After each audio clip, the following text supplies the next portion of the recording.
प्रिय बच्चों, हिंदी कक्षा में हम आपका स्वागत करते हैं। बच्चों, आज हम आपको बिहारी लाल जी द्वारा रचित भक्ति एवं नीति के कुछ दोहे जो शीर्षक है उनमें से भक्ति के कुछ दोहों की व्याख्या आपको बता रहे हैं।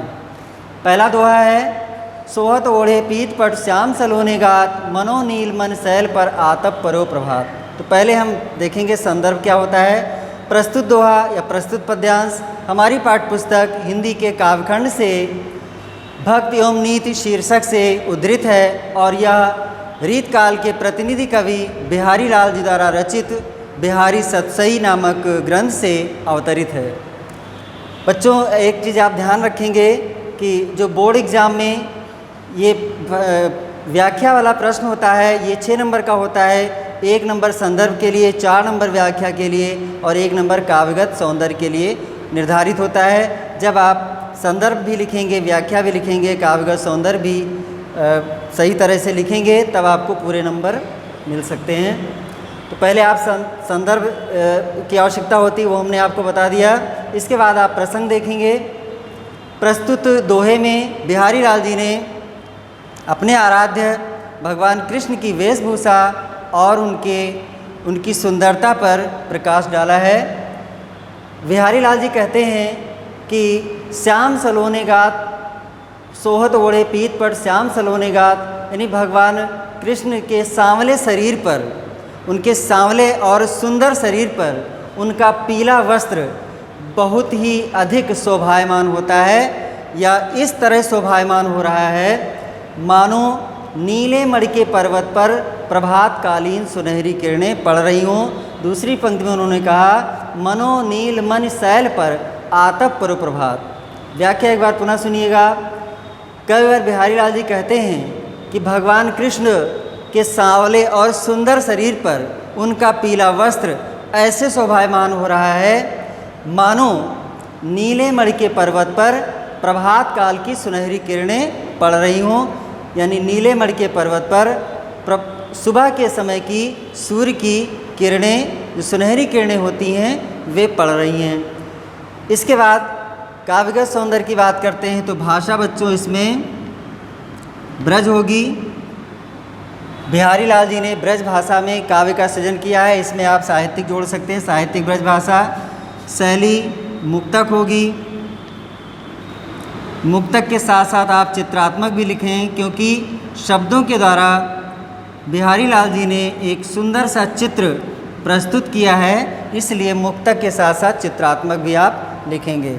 रस इसमें श्रृंगार तो है ही, श्रृंगार के साथ साथ भक्ति रस भी है।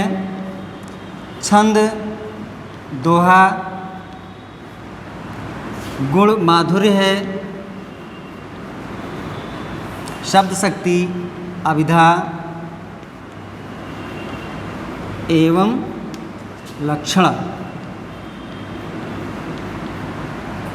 अलंकार की बात करें तो आप देख सकते हैं पहली पंक्ति में पीत पटु और श्याम सलोने, दोनों स्थलों पर पीत पटु, इसमें पवर्ण की आवृत्ति 2 बार हो रही है और यहाँ पर सावर्ण की आवृत्ति 2 बार हो रही है। तो जब कभी ऐसा होता है तो वहाँ पर अनुप्रास अलंकार माना जाता है।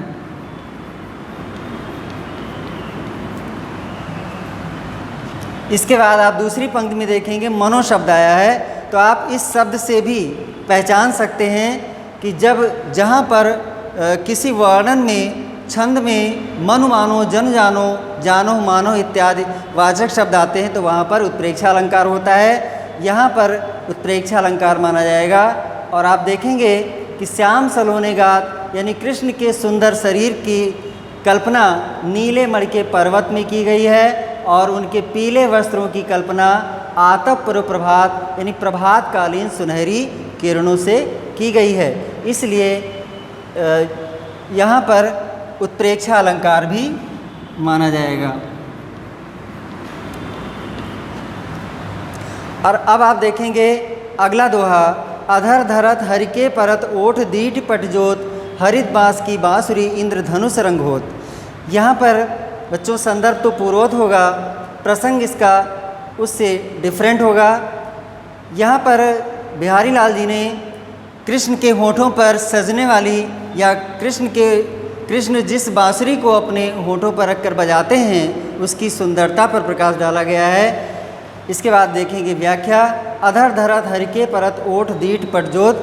कवि बिहारी लाल जी कहते हैं कि जब भगवान कृष्ण अपने होठों पर बांसुरी रखकर बजाते हैं तो उस समय उनके होठों, ओठ का अर्थ होठ होता है, उनके होठों की लालिमा, भगवान कृष्ण इतने सुंदर हैं, उनके होठ रक्त वर्ण के हैं, लाल रंग के हैं, उनके होठों की लालिमा और दृष्टि की कालिमा, उनकी आंखें काली काली हैं, और पट यानी उनका वस्त्र, पट यानी वस्त्रों का जो पीलापन है, इन तीनों की जो आभा होती है, होठों की आभा, दृष्टि की आभा और वस्त्रों की आभा, जो उनकी चमक है या उसकी जो ज्योति है, वह जब हरे बांस की बांसुरी पर पड़ती है, जिससे बांसुरी बनी हुई है हरे बांस की, तो हरे बांस की जब बांसुरी पर इन तीनों की आभा जब पड़ती है तो बांसुरी इंद्रधनुषी रंग की हो जाती है।